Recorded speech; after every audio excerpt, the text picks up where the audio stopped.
Hi.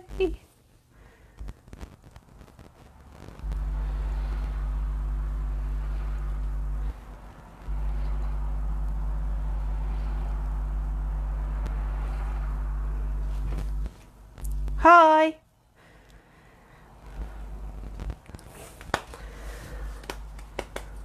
Hi guys.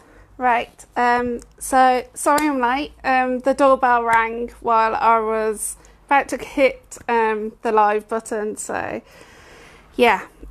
Anyway, I'm Becky Alexander Frost, and it's the sew along tutorial videos for our Facebook group.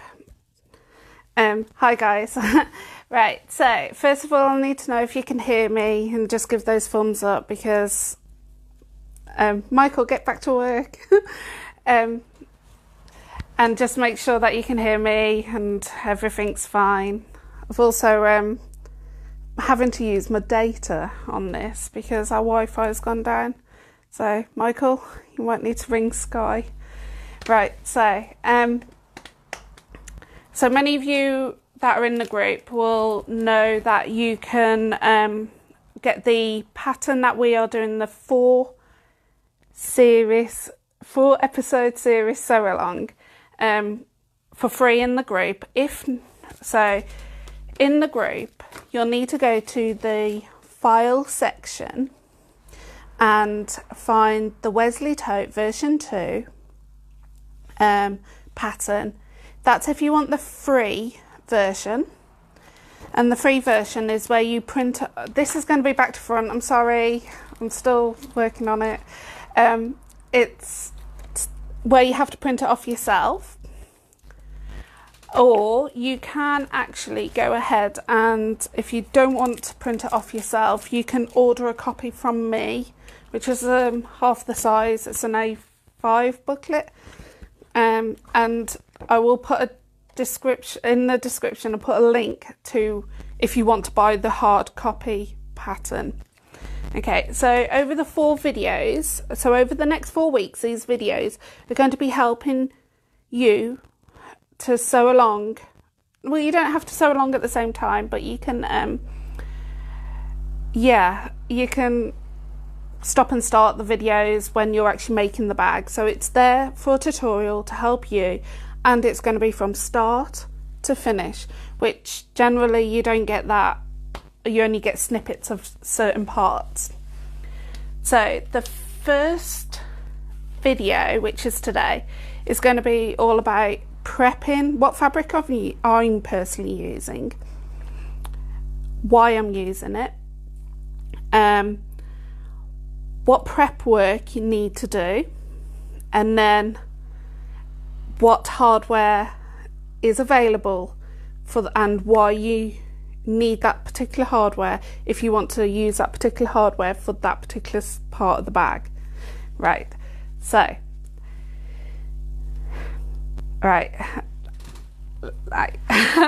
first of all, I'm going to talk about the fabrics that it's alright, the postman flustered me and I'm so out of sync of what I need to talk about. Right, so I'm going to talk about the fabrics and the interfacings and the main stabilizer that I've used in my bag or will be using. Right, so first of all, if you're new to bag making, pop it into the comments in one of the comments, and then us admin will keep an eye out, and if you ask any questions as you go along, we will answer them, hopefully. And if we don't answer them while this video is live, we will actually get back to you. Hi Susan, one of my admin. We will get back to you after the live video. Also, what I will be doing is asking people to put photographs up of what they're making it from. Do each process. If you're asking more questions, the better the experience will be for you for when you're sewing along. I don't want sorry, Sally Ann Harrison's messaging me and it's like making me chuckle. Right, so I don't want you to get scared of bag making. This bag, if you do everything on the new version of the Wesley Tote, the Wesley Tote before was so basic, but now it's added a few elements of hardware, which, i.e. zips. Some people are scared of zips. So yeah, I'm going to talk you through zips once again, even though there is a video, which I did a couple of months ago, yeah, in November, and it was all about 2 different types of zips. The one zip is definitely going to be in this bag, which is the inside zip pocket, and then there's going to be a zip bridge, which is the main closure. And I will talk about the 2 different sites because I'm getting inundated with messages asking what the 2 different numbers are for the 2 different zips are on the pattern, like the number 3 and number 5, and I will talk to you the difference between what the difference are between both zips later on. Right, so the first thing you need to do is collect your fabric. Right, so you have in your pattern, it states you need a fabric A, a fabric B, an outer contrast and a lining. So your fabric A is where I've used the tuliping, which is just outer slip pockets, and you need 1/2 meter of that. You will have some left over. Your fabric B is this part here, which is your body, so you hardly see any of that. So if you don't want to use really expensive fabric, you don't have to. And your outer contrast fabric is your base, which I think you can see, yeah, your base, and your handles. And then your lining, self-explanatory, is your lining fabric. Okay. Through the process of the 4 videos, I will be teaching you on all the hardware that I've stated within the pattern and how to install this particular hardware into your bags. So some people use rivets. I'm going to use Chicago screws. I can never say that properly. Chicago screws, because rivets are quite daunting for someone that's actually started brand new and they don't want to use rivets. So I will be using Chicago screws. I'll be putting a handmade symbol on, which is a metal tag, and then also on the end of my zip you'll see this little piece of metal here.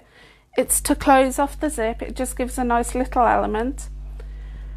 And also I'll be using the 2 different types of zips. Right, so fabric wise, I'm going to stick with the fabric that is easiest for a beginner. So if you're a very beginner, I don't advise you to do the complete bag in PU or the faux leather. I advise you to just have the smaller elements in PU, so that will be your contrast outer fabric, because you need to learn PU on how it sews, and yeah, I'm gonna just leave the handles flopping. Yeah, so you'll need to learn how the PU actually works. Helen, I will get back to the actual size of Chicago screws that I will be using and that I advise you to get. So for my fabric A, I'm using just a basic cotton fabric. Well, say basic cotton, it's actually got a linen texture to it. So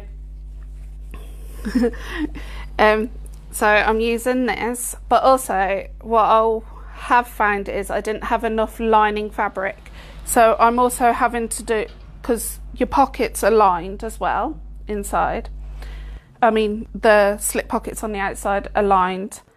Unfortunately I didn't have enough, so I'm actually using a couple of pieces, so I'm actually lining the outer pockets with this as well. For the fabric B, I'm using just a linen texture, a sewing quarter special, for this part of the bag, which obviously goes with my, don't know if you can see it, with my trees. So yeah, For my lining, like I said, I didn't have enough lining, so I'm using 2 different linings. I'm using just a standard polka dot, and that's quilter's weight, and just a craft cotton, the brand.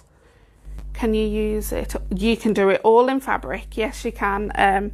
So you can do it all in fabric if you want to. If you've got no PU, then that's fine. It's going to be a lot easier for any total beginners having a full fabric version. So yeah, that's a good question. So very good question. So yeah, if you're going to do it all fabric, the pattern is actually designed for all fabric anyway, but me, because I'm rough and ready and not posh, I basically scrapped. I don't want the bottom like getting a bit worn away. Yeah, so what you got to watch out with cotton though is you will need to stabilize it with your interfacing, and a good strong interfacing, which I will cover in a minute. So, and then for my contrast, I'm just using some leftover PU from Sewing Quarter because it goes with the black from the animals, and mine's got a stretch, so I'm going to show you the interfacings that I use on the stretchy types of PU. Right, so let me just get rid of those. Okay, so for my interfacing and stabilizers, so I generally say use buckram. Would feet help if using? Yeah, you can use feet, but you will need to use a plastic base with inside your bag to make the feet stand upright. Because if you don't use a plastic base in your bag, they tend to go off at an angle and they don't sit right, Helen. So if you're going to add at the very latest stage, at the last stage of when you're closing up your lining, you will need to work out the measurement of your bottom of your bag, which is basically across here and down here, and then minus a couple of about half an inch all the way around, and then just put your heavy stabilizer in. So it can be done, but you'll need to work all that one out for you. I thought you had a pink chair. The pink chair had to go because a lot of people won't know this. I have a spine problem, so I have a crutch, and it wasn't helping my spine at all. The lumbar cushion was, but where I have to sit, I have to have an extra lumbar cushion at the bottom of my spine as well. So unfortunately, that chair was doing more damage than what needed. So I've had to have a specialist chair from a specialist manufacturers, unfortunately, and it cost a fortune. Right, so that's the reason why you haven't seen my pink and white chair for a long time. Right, so interfacings, getting back to off topic there. Right, so interfacings. I've used buckram light on my outer fabrics. So I've used buckram light on the fabric B, the fabric A, and my straps, because that is slightly, I love the pink one as well, yeah. It is slightly stronger. It's a woven interfacing. So what I'm just trying to say is, if you can't get buckram light, just get a lightweight woven interfacing. It just makes your fabric a lot stronger. For the lining, I've just used non-woven interfacing. It's still strong, so yeah. Yeah, so the other thing that I'm using is H640 iron-on fusible interface, fusible fleece. Now, some of you have actually messaged me saying, can we use foam? Susan, has buckram come back in stock? Because as of yesterday, she still had none in stock of the buckram light. I've asked her to actually look at it for me to see if she can get any more in. Right, so some of you have actually messaged me asking if we can use foam. So you don't fuse the interfacing at the earlier stage. You fuse the interfacing once you've made the front and the back without putting the handles on. So when we get onto, I think it's the next video. So on the next video, I will show you how to sew in foam on a small piece and show you what you need to do, because you will have to trim it around the outer to make sure there is no bulky seams, basically. And you will be trimming this, what it tells you to cut out of the fusible fleece at the start. Eventually you will be trimming it down even more so there is no bulk within your seams.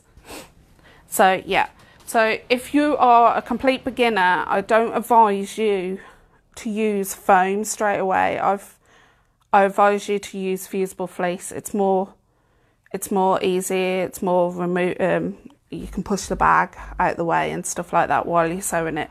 So yeah, get fusible fleece. It's Visaline H640. You can get a metre for £8 to £10 from some places. So yeah, or there is other manufacturers out there, but I just like the Visaline. Right, so when you come to cutting out, if you starch all your fabric, your cotton fabrics first, so I use Best Press or June Taylor spray. The June Taylor one, you can layer it up. So for instance, if you find that you've used a really light cotton weight fabric, heavily spray it with starch, let it dry before you iron it, because believe it or not, that adds a stiffness to the fabric and it makes it, if it's fusible foam, cut it out smaller. Yes, you do cut it out smaller. But you do it still on the later stages, because what you need to do is when you're doing the foam and the fusible fleece, you will need, at the moment, this isn't complete, this whole section. You've got to wait until this whole section is complete before you can actually fuse the foam or the interfacing. Where can we get June Taylor? I actually got mine off eBay. I got a bottle about this big. I will find the link for you. I did have to have it imported after Sewing Quarter sold out the once, so I go really sparely with it, and I must admit I've added a bit of water to it because I'm about this much left in the bottle. So, but you can add water, because she did say on the Sewing Quarter the once that you can add water. So yeah, so good question. I will put that in the description above. Could not get fusible fleece. I was told I can use fleece, and yes, you can. You might want to do a bit of quilting on top, just like like hatching, like fish, like chicken wire hatching on it, just to hold it into place. So yeah, you can do that. The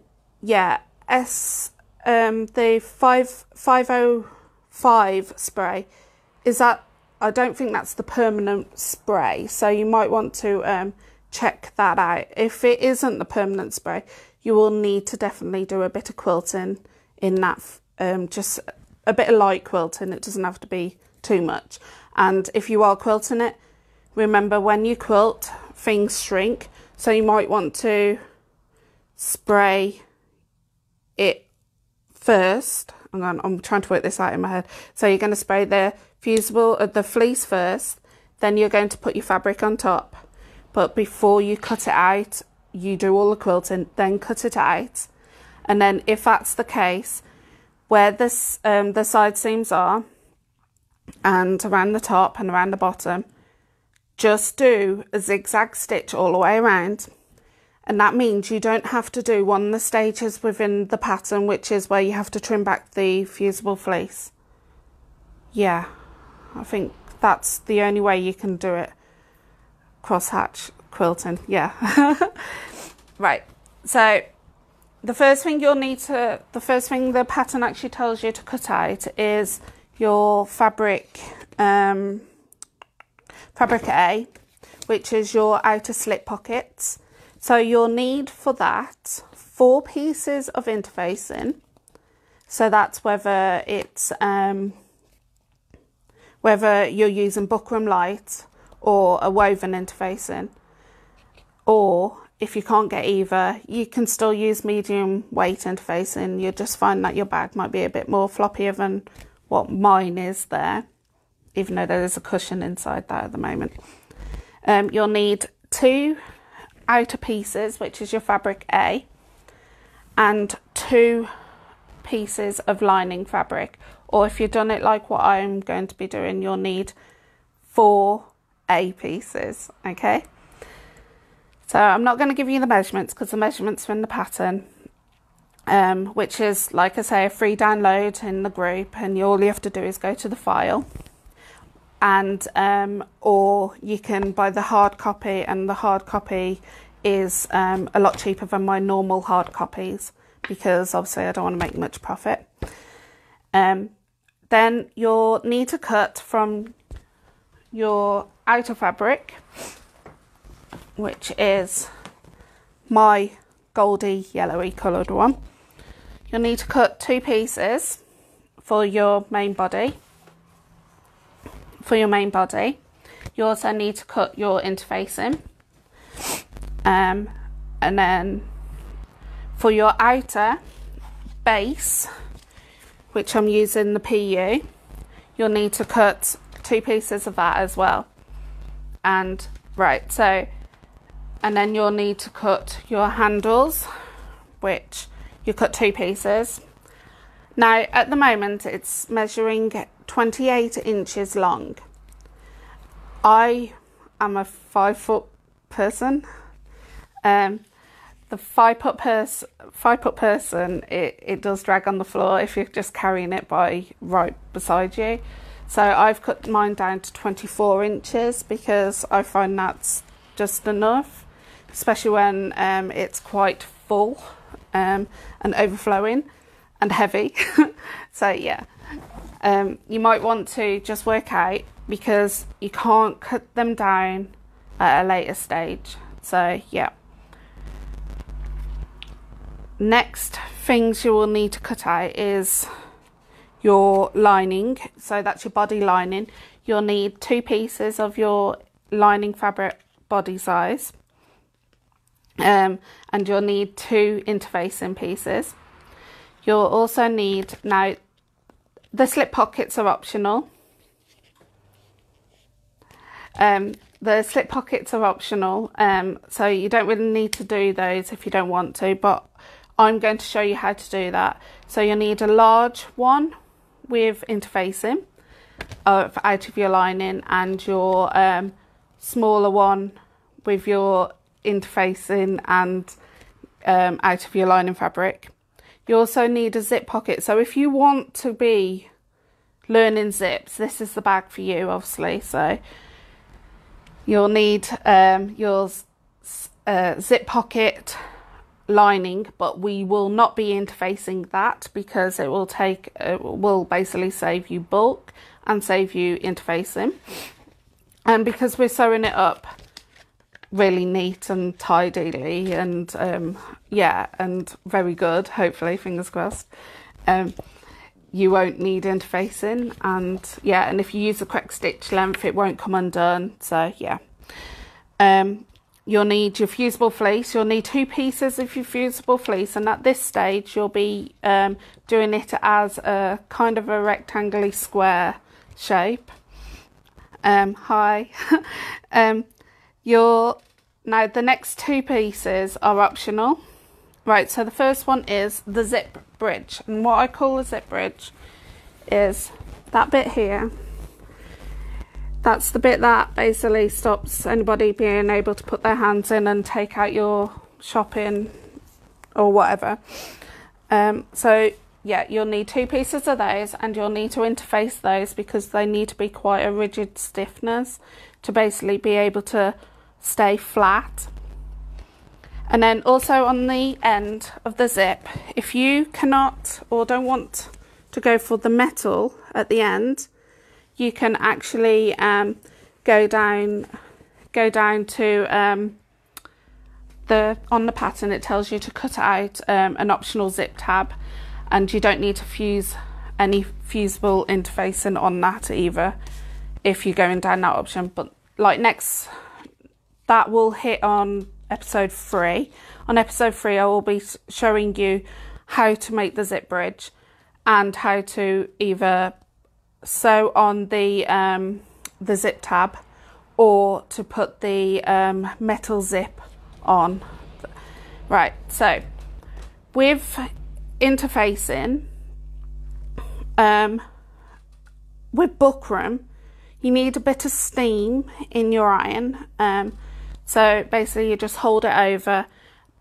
If you are lucky to have got one of those wool mats that I put on the group a couple of weeks ago, if you put that on top of your ironing board, the steam really does bounce back, so you hardly need to press as long as what you normally do with normal interfacing.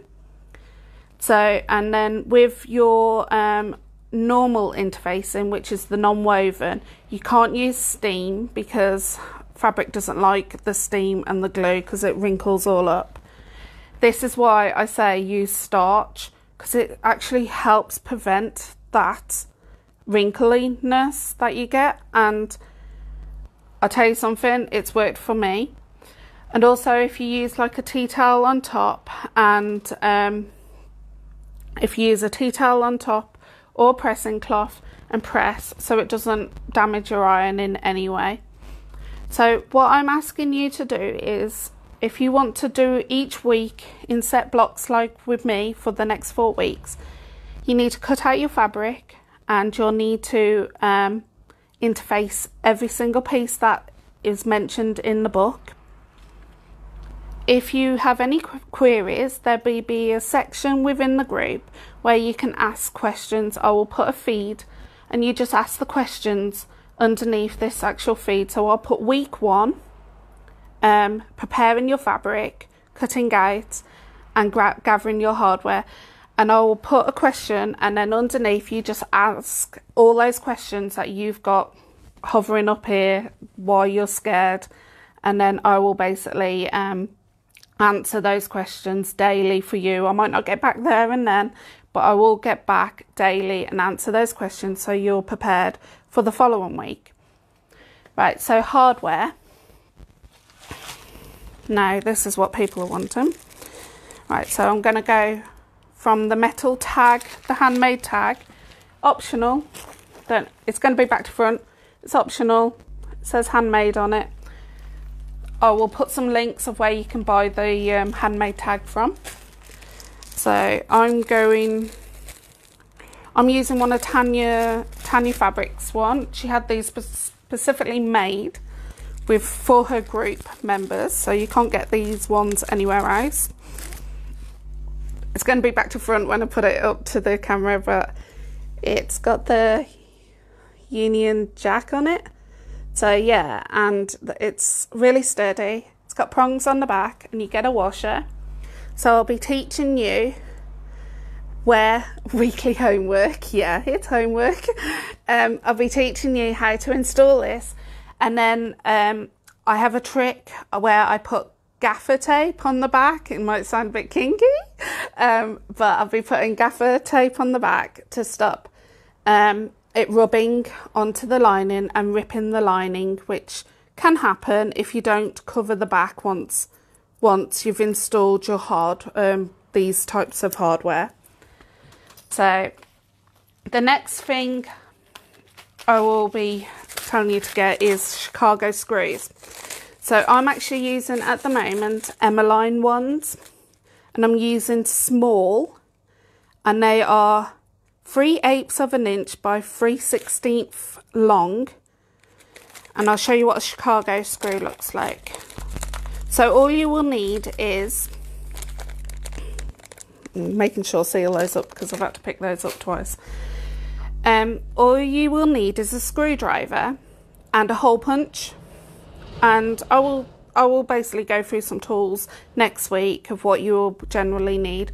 But it comes in 2 parts. So this one is a screw, and then this one is like a tube, and it looks like a rivet on the outside.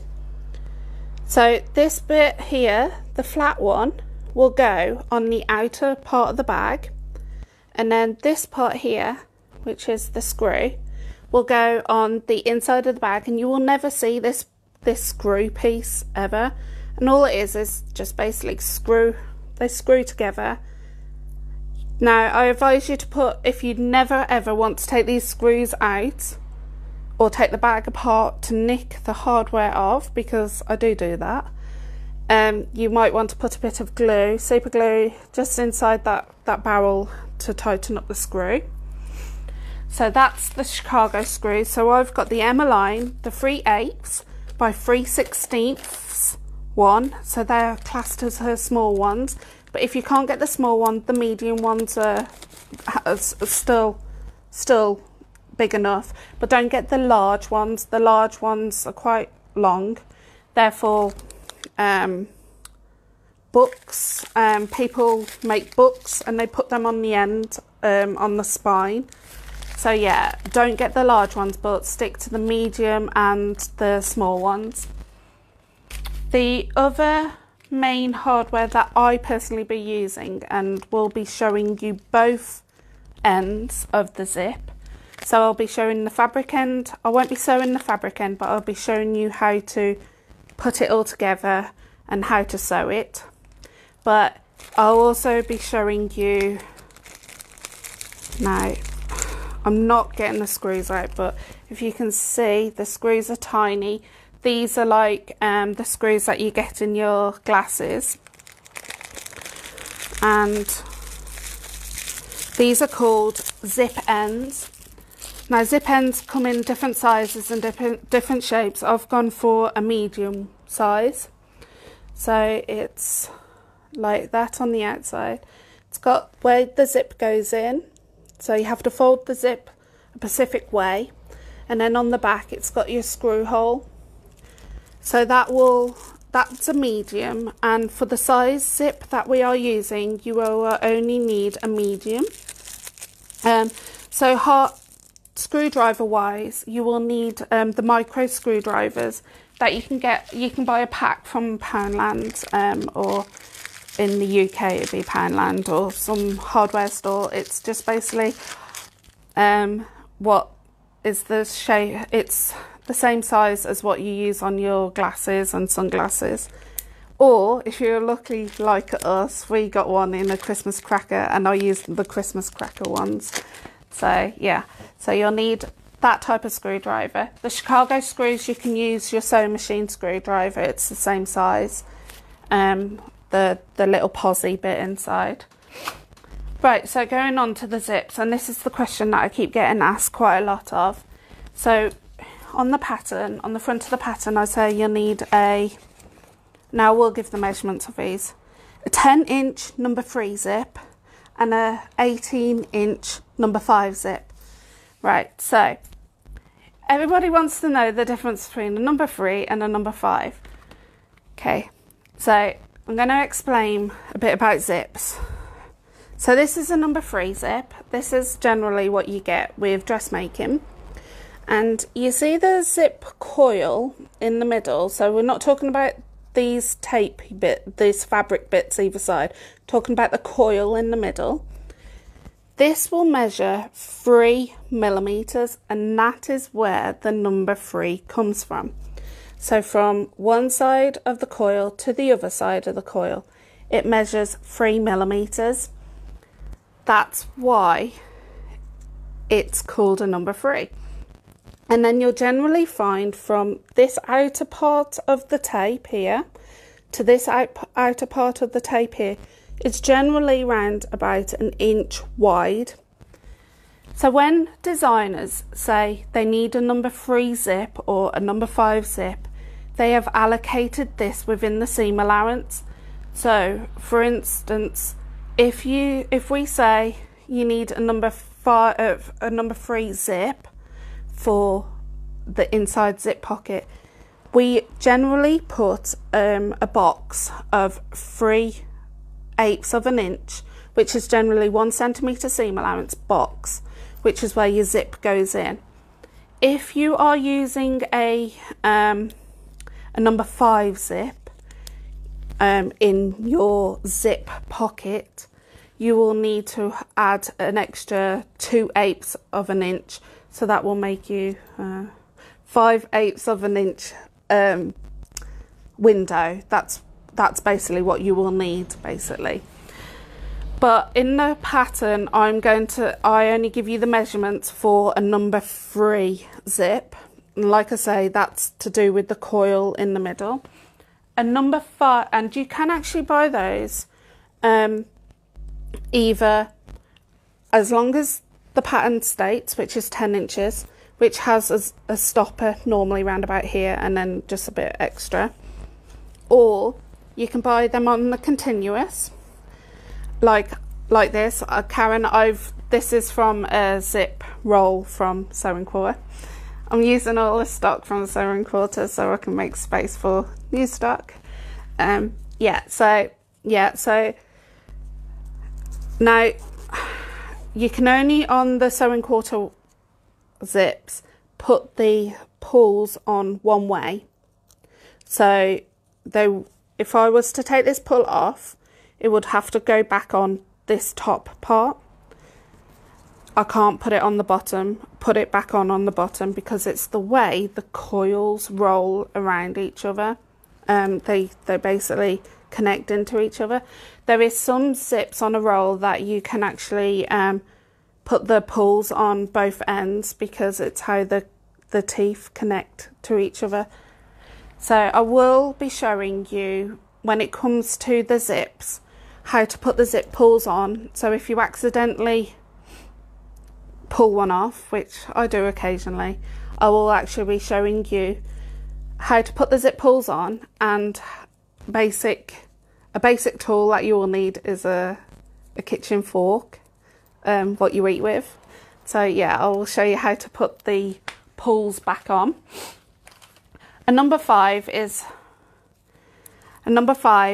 basically exactly the same principle, but the coil in the middle is 5 millimeters wide. So that's from this edge to this edge, and that's 5 millimeters wide.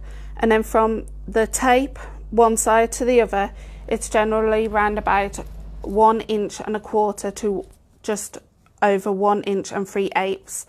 So depending on the manufacturers. Now you can actually buy this by the length, by the size that you actually require with a stopper, or once again you can actually buy this on a roll.